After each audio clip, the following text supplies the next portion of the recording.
जय Hind friend, job search YouTube channel में आपका स्वागत है। आज इस वीडियो में बात करने वाले हैं एसी सेंटर बेंगलुरु की रिक्रूटमेंट के बारे में, जो कि आपके 450 से अबो पदों पर आपकी आउट की गई थी।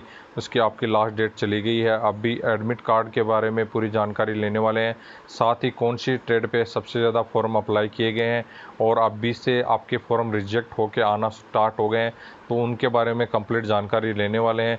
किस वजह से आपके फॉर्म रिजेक्ट होकर आपके आ रहे हैं और आपके फॉर्म कितने रिजेक्ट किस कारण से आपके हो सकते हैं, उसके बारे में कंप्लीट चर्चा लेंगे, जानकारी लेंगे। साथ में ही आपके सिलेबस के बारे में अपन टॉपिक वाइज आपको बात करने वाले हैं।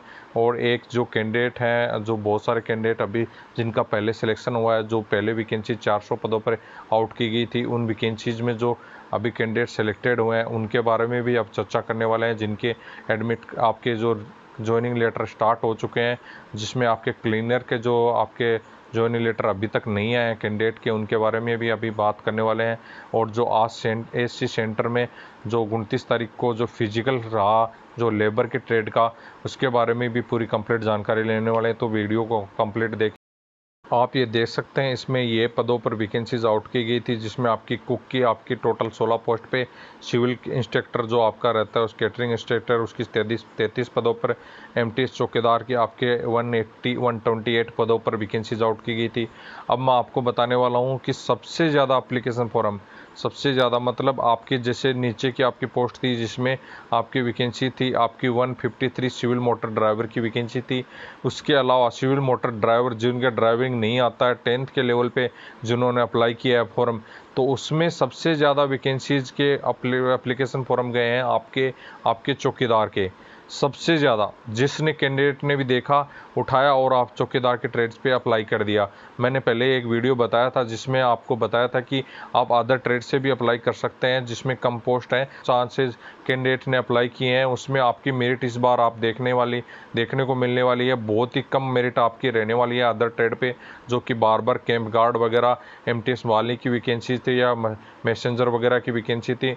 उनमें आपका जो ट्रेड है, जो क्लीनर की वैकेंसी थी, उसमें आपका जो मेरिट है वो बहुत ही कम देखने को मिलने वाला है, बजाय किसकी, चौकीदार की सबसे ज़्यादा मेरिट आपकी जाने वाली है। सबसे ज़्यादा फॉर्म आपके सी में अप्लाई किए हैं, क्योंकि सबसे ज़्यादा पोस्ट इसमें थी, लेकिन कैंडिडेट बहुत ही ज़्यादा संख्या में इसी ट्रेड से अप्लाई कर दिया है। इसकी वजह से आपकी मेरिट सबसे ज़्यादा चौकीदार की ही इस बार जाने वाली है।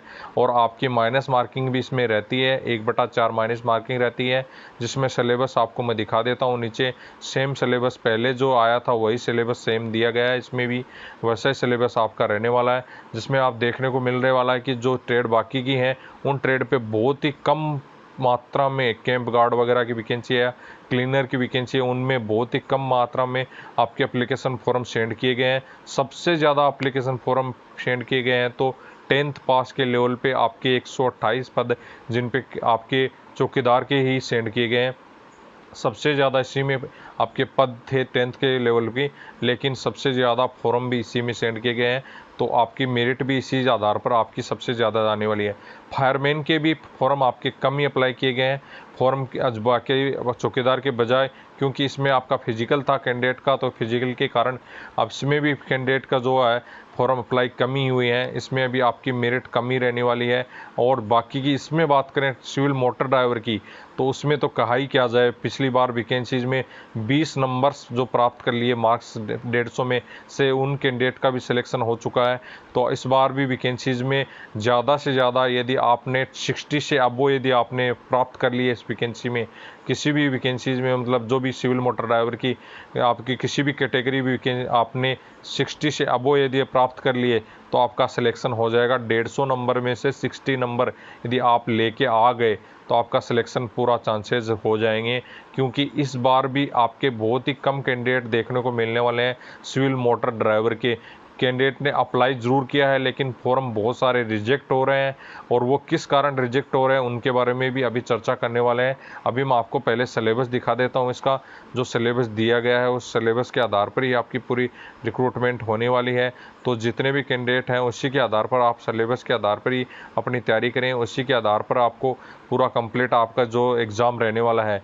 इसके बाद में आप देख सकते हैं जनरल इंटेलिजेंस रीजनिंग आपकी 25 नंबर की रहेगी, जिसमें आप 25 नंबर के मार्क्स की रहेगी। उसके बाद में जनरल आंसर्स आपके 50 नंबर के रहेंगे, अब जो 50 नंबर की रहेंगे। उसके बाद में जनरल इंग्लिश सभी कैंडिडेट को परेशान करती है। सभी कैंडिडेट, बहुत सारे कैंडिडेट बोलते हैं सर ग्रुप सी या डी की वैकेंसीज हैं, उसमें भी आपकी 50 नंबर की इंग्लिश आती है। जो सब कैंडिडेट जो इंग्लिश मीडियम से नहीं है उनको सबसे ज़्यादा परेशान आपको इंग्लिश से करती है, उसी में सबसे ज़्यादा कम मार्क्स आपको प्राप्त होते हैं। तो जो भी कैंडिडेट है इंग्लिश की अपनी जो भी स्ट्रॉन्ग बनाने की कोशिश करें। आपके पास टाइम बिल्कुल भी कम है, लास्ट आपको 2 मंथ आपको मिलने वाले हैं। 2 मंथ तो बहुत बड़ी बात है। आपको शायद नेक्स्ट मंथ में ही आपको एडमिट कार्ड देखने को मिल सकते हैं इस वैकेंसीज के, क्योंकि वहाँ पे सेंटर पे बहुत ही ज़ोरों शोरों से मतलब इस वैकेंसीज की कटाई छटाई जो भी एप्लीकेशन फॉर्म की है वह आपकी कंप्लीट की जा रही है। बहुत ही बड़ा डिपार्टमेंट आपको एप्लीकेशन फॉर्म की जो भेजने के और जो भी आपके जो भेजे गए हैं फॉर्म को आपको स्क्रूटनी करने में लगे हुए हैं स्टाफ। और उसके बाद में न्यूमेरिकल आप 25 नंबर के रहेंगे, न्यूमेरिकल भी आप कैंडिडेट लगभग कर लेते हैं, लेकिन सबसे ज़्यादा डिपेंड होती है इंग्लिश की। तो इंग्लिश का आप अलग से एक क्लासेज लगा सकते हैं कैंडिडेट, या आप जो भी टेलीग्राम ग्रुप पर बहुत सारे आपके वेबसाइट पे वो या गूगल पे जो भी क्या नाम आप PDF वगैरह है उनसे आप तैयारी कर सकते हैं। मेरे टेलीग्राम ग्रुप पर भी इसकी स्पेशल आपकी PDF रखी हुई हैं, जो भी है इंग्लिश की वह आप पढ़ सकते हैं, उनमें भी बहुत सारे अच्छे क्वेश्चंस आपको मिल जाएंगे। उसके बाद में आपका टॉपिक वाइज भी आप देखना चाहते हैं तो देख सकते हैं, इसकी PDF टेलीग्राम ग्रुप पर भी मिल जाएगी, debate2jobsearch.com पे भी आपको मिल जाएगी, वहाँ से भी आप जाके देख सकते हैं। तो आप इसके टॉपिक वाइज आपके इसके क्वेश्चन आप देख सकते हैं। मैंने एक अलग से वीडियो भी बनाया है जिसकी लिंक आपको डिस्क्रिप्शन बॉक्स में मिल जाएगी। उसमें आपको टॉपिक वाइज मैंने कंप्लीट सिलेबस आपको बताया कि पिछली बार की एग्ज़ाम में कैसे क्वेश्चन आए थे, वैसे ही क्वेश्चंस के बारे में मैंने आपको बताया। 1/4 माइनस मार्किंग सबसे ज़्यादा कैंडिडेट को परेशान करने वाली चीज़। आपने यदि गलत उत्तर कर दिया आपका 1/4 माइनस मार्किंग के रूप में काट लिया जाएगा। मतलब 4 आप अपने गलत उत्तर कर दिए, 4 क्वेश्चन गलत कर दिए, आपका 1 नंबर कट हो जाएगा। मतलब आपका एक जो सही क्वेश्चन था वो गलत हो जाएगा। तो ये सबसे बड़ी परेशानी है कैंडिडेट के लिए। 1/4 माइनस मार्किंग भी इसमें रहने वाली है। तो सिलेबस आधे से ज़्यादा कैंडिडेट को अप्लाई तो कर दिया फॉर्म, लेकिन उनको पता ही नहीं है क्या आपको रहने वाला है। अब दूसरी बात, सबसे ज़्यादा कैंडिडेट के मैसेज आ रहे हैं सर चौकीदार की ट्रेड में होता क्या है, क्या किस प्रकार की आपकी वैकेंसीज है। तो चौकीदार की पद होता है, चौकीदार मतलब आपके चौकीदार समझ रहे होंगे, चौकीदार एक रहता है एक गार्ड, जो भी जहाँ भी ASC सेंटर की जितनी भी यूनिट हैं उनमें जहाँ पे आपकी ड्यूटी लगेगी, जहाँ पे आपकी एंट्री गेट होते हैं उन पे आपकी ड्यूटी रहती है चौकीदार की। जो भी आपकी चौकी बोल सकते हो, चौकी मतलब गेट, जो भी जहाँ भी जितने भी गेट हैं ASC सेंटर के, जितने भी सप्लाई कोर के जितने भी आपकी यूनिट में आपकी वैकेंसीज आउट की गई हैं आप देख सकते हैं। इनमें नीचे आपका डिस्ट्रीब्यूशन दे रखा था कि कौन सी वैकेंसीज कहाँ पर आपको आपकी कितनी कितनी वैकेंसीज खाली हैं। जैसे आपके अहमदाबाद में, अम्बाला में, अमृतसर में, इन यूनिटों में जहाँ भी आपकी वैकेंसीज खाली हैं जो भी चौकीदार की, वहाँ पे आपको क्या होगा, जो भी आपके जो यूनिटों के गेट होते हैं उन पे आपकी ड्यूटी लगती है। प्रॉपर आपकी 6 घंटे 40 मिनट की आपकी प्रॉपर ड्यूटी लगेगी। वहाँ पे आपको ड्यूटी देनी होगी। जो भी एंट्री कर जाने आने वाले जो भी होंगे उसके अंदर उनकी एंट्री करना, उनको पूछताछ करना, पूरा कंप्लीट काम आपको जैसे कि एक संतरी देता है। संतरी आपकी जो भी पोस्ट होती है फौज में, वो संतरी जैसे आपका खड़ा रहता है पूछताछ के लिए, या जो भी एंट्री गेट पे एंट्री के लिए किसी भी प्रकार का जो अंदर जाता है कोई भी व्यक्ति, अनजान व्यक्ति, उससे पूछताछ करनी, उसकी जो किस कारण आपको अंदर जाना है, किस वजह से जाना है, उसकी एंट्री करना, कंप्लीट काम यही रहता है चौकीदार का। लेवल 1 की पोस्ट रहने वाली है, 18,000 आपका बेसिक रहता है। उसके बाद में DA आपको जो भी 34% अभी प्रेजेंट में चल रहा है वो 34% DA मिल जाएगा। और जिस सिटी में आप रहेंगे उस सिटी के हिसाब से आपको HRA मिल जाएगा। उसके बाद में आपको TPTL, जिस सिटी में आप रहेंगे उस सिटी के हिसाब से आपको TPTL मिल जाएगा। उसके बाद में TPTL पे आपको DA मिल जाएगा। टोटल पेमेंट लगभग जो भी आप जेड सिटी में, मतलब छोटी से छोटी सिटी में आप रहेंगे तो भी आपकी 25,000 से अब वो आपकी पेमेंट बनने वाली है। तो जो कैंडिडेट हैं उनका समझ में आ गया वो, इस बारे में मैंने समझाया है। जो भी कैंडिडेट इस वीडियो को कंप्लीट देखेंगे उनके बारे में ये इस वीडियो को देखते हैं तो उनको इस चीज़ के बारे में कंप्लीट जानकारी मिल गई होगी और इसके बारे में बार बार में मैसेज करने की ज़रूरत नहीं है। और इसके अलग से मैं आपको वीडियो भी बना दूंगा कि कैसे आपको ड्रेसेस भी मिलती है, इस खाकी ड्रेस आपको रहती है इसमें और चौकीदार की, तो वो आपको पहननी होती है। और आपको ड्यूटी का आपका टाइमिंग भी रहता है, रात को भी ड्यूटी लगती है, ऐसा नहीं है कि रात नाइट अलाउंस साइज उसमें मिलता है आपको, तो उसमें रात की ड्यूटी भी आपकी चौकीदार की रहती है। तो जो भी कैंडिडेट हैं चौकीदार ने जिन्होंने अप्लाई किया है उसके बारे में इतनी इन्फॉर्मेशन काफ़ी है, बाकी के अलग से आपको एक वीडियो बना दूंगा, उस पर आपको अलग से पूरी कंप्लीट जानकारी दे दी जाएगी।